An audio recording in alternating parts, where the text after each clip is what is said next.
welcome back, ladies and gentlemen. Like we always do, we're still having lots and lots of fun in the studio, making sure that we're keeping everyone entertained and more especially educated in these times. Guys, listen, as Rizal said, level 4, same thing as level 5, but we are keeping it strong, keeping it together, and yeah, just moving on as a nation. Absolutely, man. And we bring you exciting topics, exciting conversations Yes, too. sir. Because it's all about keeping you entertained and informed at the very same time. Yeah. And we have someone on the line who's going to be teaching us more about cryptocurrency.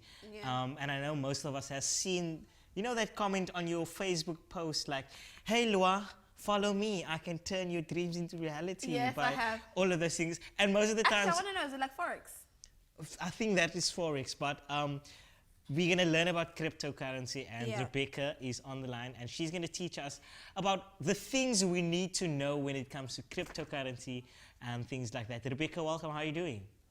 Hi, I'm really glad to be here. Thank you for having me. Awesome, man. Thank you for joining us. I want to know from you, tell us, what is cryptocurrency? Because most of the times we hear the words, we sometimes even see it in movies or on social media, but we don't know what it actually means. So, you know, kind of in layman terms, what would cryptocurrency mean to a normal average person? Like myself. So Like a you. cryptocurrency, by definition, is a digital currency, first of all. So it is an alternative form of money, so to speak, that is cryptographically secure, which basically means that it's either based on a blockchain, which is a type of data structure, Okay. which, you know, it's not something that you can hack into. It's not something that you can censor in any way. And that is the basic idea of it. A lot of people, you know, struggle around the term or the blockchain, and you don't even need to know these technical terms. Yeah. All that you really need to know is that it's a different form of money, a different way of doing money. And I mean, I'm very intrigued because I've never heard of this before. And I'm looking at you and I'm like, what made you go into this career? What career are you in? Maybe this is just one part of the career. Yeah. Who is Rebecca?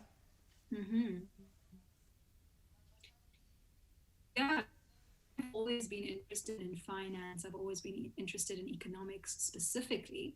I grew up in South Africa. I'm from Tata, which is actually where I am right now. Hey, because of the shout out, lockdown. man. I went to high school.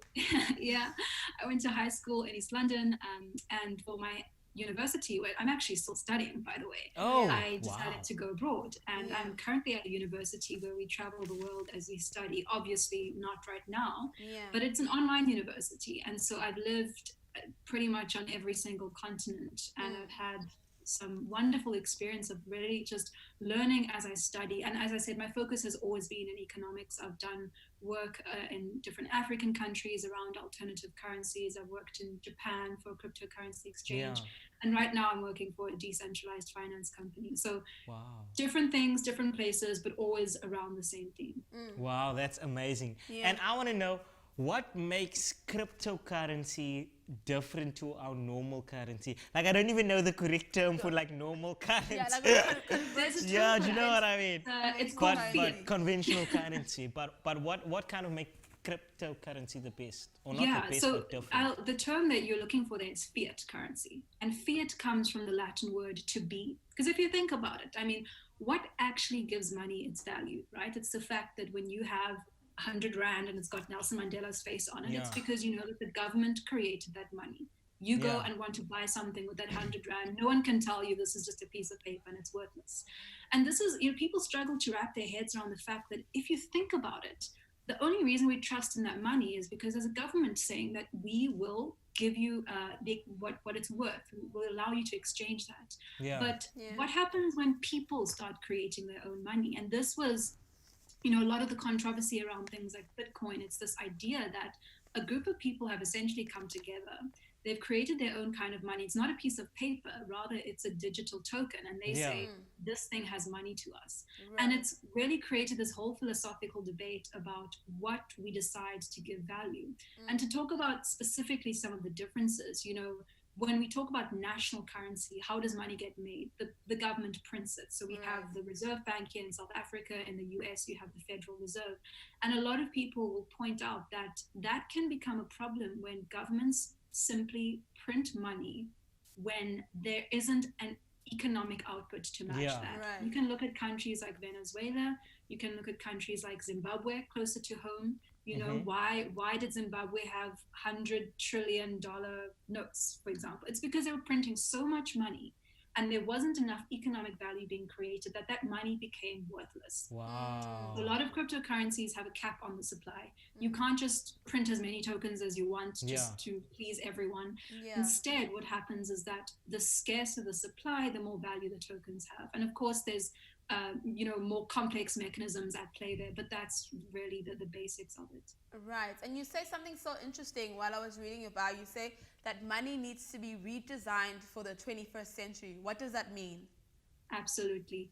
I mean, there are so many things that are broken about our global economic system. Right. Maybe some of us can remember the 2008 crisis when there was a huge recession, the stock market crashed in the US. Yeah. And there was what we call systemic risk, which is that everyone was affected. Something that happens to the stock market in one country will affect the stock market in another country. Yeah. And this is not just about numbers and money. This comes down to people's livelihoods. This comes down to jobs. But one might also argue that because of the way that global currencies are designed, the fact that you have a government that sets interest rates, that decides when to print money, when not to print money. Yeah. You know, you have less developed economies where currency volatility can really affect people's livelihoods.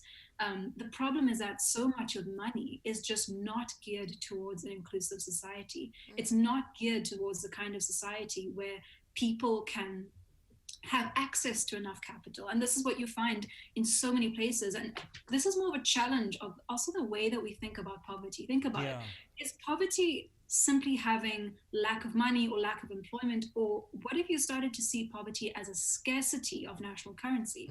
Right? It's not that there isn't enough labor. There's definitely people to fill the labor. There's definitely sometimes even the natural resources in certain communities. They just don't have the money to match that. And so a lot of the work that I've done, you know, even in Kenya, is we go to these communities where there is a lack of national currency and there's a lot of poverty and all the social ills that come with that. And we say,